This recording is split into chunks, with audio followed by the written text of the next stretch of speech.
Hello, my name is Abby Mickey, and you're listening to the Wheel Talk podcast, a podcast all about women's cycling, well, women's professional racing. It's the off season, so I continue my series of interviews. Actually, the last interview this year in 2023 with Floorje Mackaij. She's always been a rider who is really exciting to watch. She rode for DSM in its various incarnations for 10 years, but made the move to Movistar for the 2023 season in support of Annemiek van Vleuten and her longtime friend, Liane Lippert. I was really excited to chat with her while she is training in Spain, getting ready for the season with her own major goals this year, now that Annemiek is no longer racing. As always, this episode is a members-only episode for the members of the Escape Collective. If you are a member of Escape, thank you so much. Head on over to the members-only feed for the entire interview. If you're not a member of the Escape Collective, this is just a taste of this interview that I had with Floortje Mackaij. You can find the full thing over on the members-only feed by becoming a member of the Escape Collective. It's just a couple dollars, euros or pounds, and you get access to all of the great content we have on the site, plus a bunch of members-only podcasts and fun stuff like that. You can also have access to our Discord, which is a blast to be on. I love looking through the Wheel Talk podcast Discord channel, where we talk about everything from Brandon Sanderson to cats and dogs.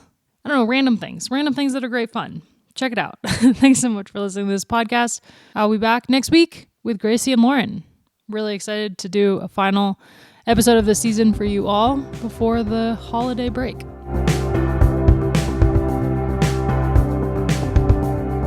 Because for the last couple years that you were both on DSM, it was awesome to see how you worked with each other. And I think when the news came out that you were both going to go to Movistar, everyone was like, oh, thank goodness they're staying together, because it's just like such an amazing combo, the two of you. That's really nice. And also it's a really good friend of me, and I really like it to spend training camps with her, but also outside cycling. We are going on holiday together, and in the race we feel each other really good. So we are friends, but we are also really colleagues, and we know what to do in which situation with each other. And also we don't need so many words. We know each other pretty well, and I think that makes work actually also easier. Yes.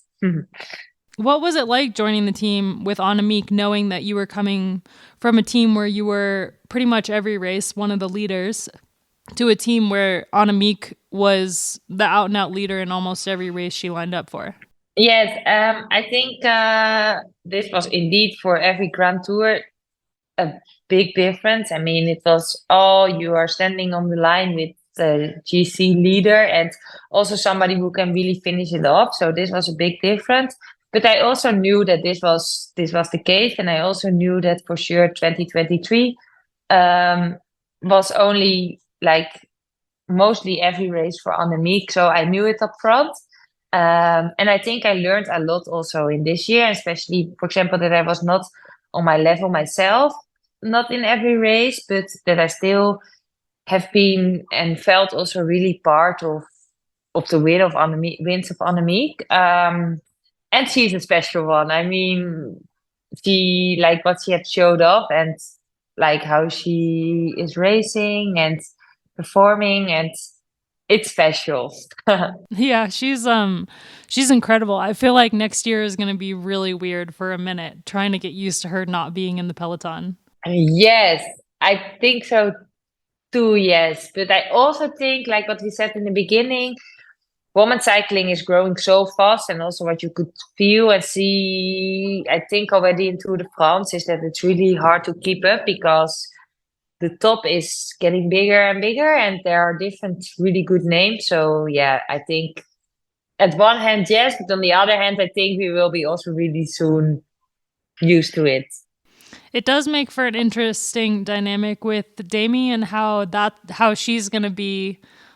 I mean, if you look at how this season went, Annemiek was the only one who could really challenge her. I'm looking forward to more riders kind of stepping it up to be able to challenge her, because it's going to need to happen without Annemiek.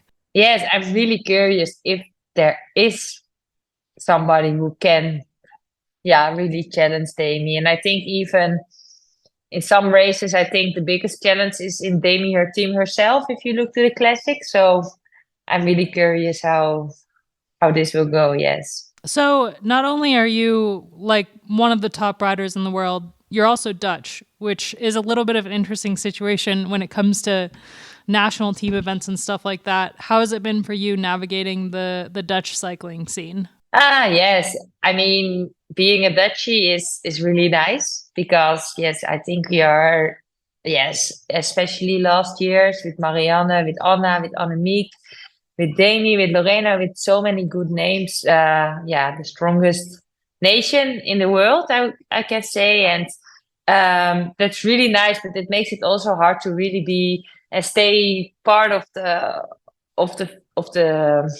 Dutch team in champions, like world and European champions.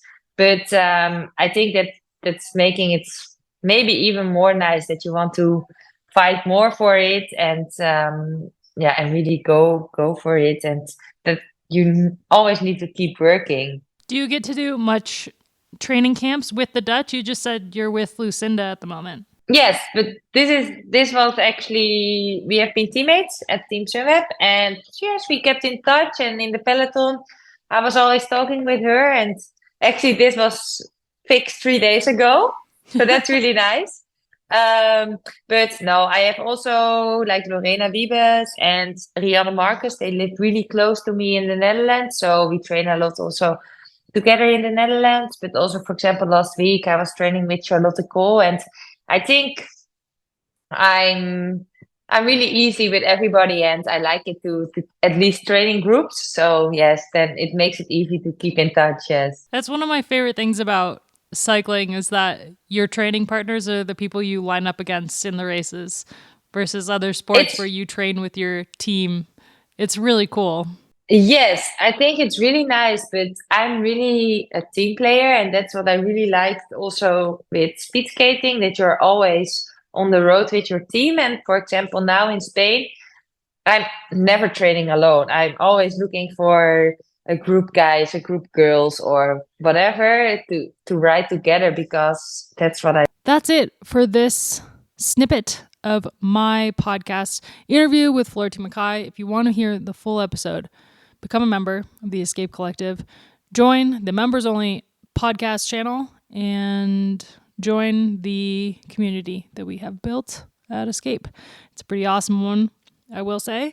Don't forget to check out the Wheel Talk podcast newsletter. Every week, I come at you with some hot topics of the week, or an interview, or something along those lines. Pretty much whatever I feel like writing about that week.